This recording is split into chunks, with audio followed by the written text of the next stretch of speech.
Les murs de Lyon racontent des histoires qui se déroulent dans le temps, dans l'espace, dans les contes et les légendes. La ville française s'est imposée depuis plus de 3 décennies comme un des repères de ces fresques, mais aussi de ceux qui les peignent, les muralistes. Et les demandes vont croissantes avec des villes qui se développent et une vision différente des trompe-l'œil ou de ces gigantesques illustrations.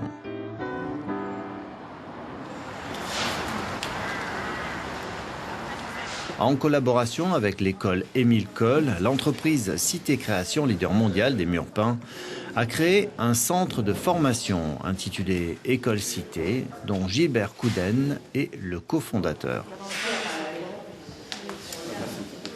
On n'est pas des artistes, on est des artisans peintres muralistes. C'est très important. Artisans peintres muralistes, c'est-à-dire qu'on est au service du projet, au service d'un milieu, au service des gens. On ne fait pas ce que nous, on a vraiment envie de faire. On fait ce que le lieu ou le milieu a besoin et envie de faire. Les murs, c'est la peau des habitants. Vous avez votre première peau qui vous définit, mais celle qui vous définit juste après, c'est le mur de la maison dans laquelle vous habitez.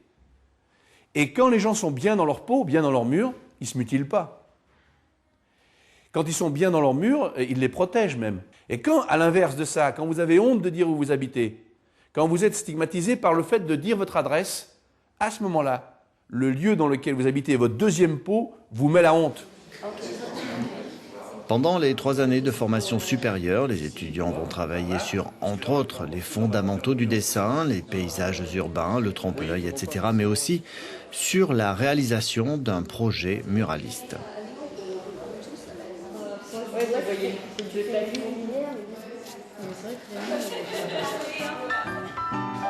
Le mur des Canuts est une gigantesque fresque murale peinte en 1987 et qui vient juste d'être restaurée.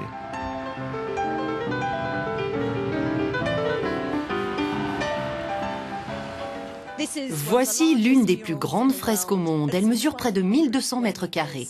Plus de 8 personnes ont travaillé pendant 3 mois à sa 3e version. Comment réaliser une peinture aussi grande ? Joëlle Bonhomme est une des cofondatrices de Cité Création. Elle est aussi directrice artistique du site.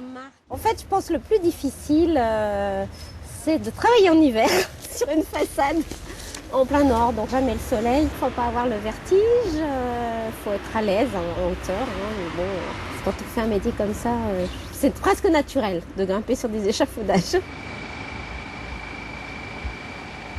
On a eu envie de la faire évoluer comme la ville évolue autour de ce mur peint. Témoin de cette évolution, la famille Carbonare, qui a figuré d'une façon ou d'une autre sur les 3 versions de la fresque. Dans tout le premier mur, je suis seul avec le vélo sur le dos. Et en 1996, donc, nous avions notre première fille, qui a maintenant 16 ans, et qui, elle, était aussi intégrée dans le mur. Mais il manquait encore le fils, qui depuis est né, maintenant à 12 ans, et va être sur le nouveau mur. L'autre mur, j'étais pas dessus. Il n'y avait que mes parents et ma sœur quand elle était toute petite.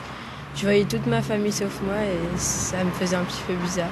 On a grandi depuis, j'ai fait du chemin et je me retrouve avec mes révisions et mon trieur au lycée. Aujourd'hui, une famille avec 2 adolescents, donc ça c'est vraiment chouette de voir cette évolution.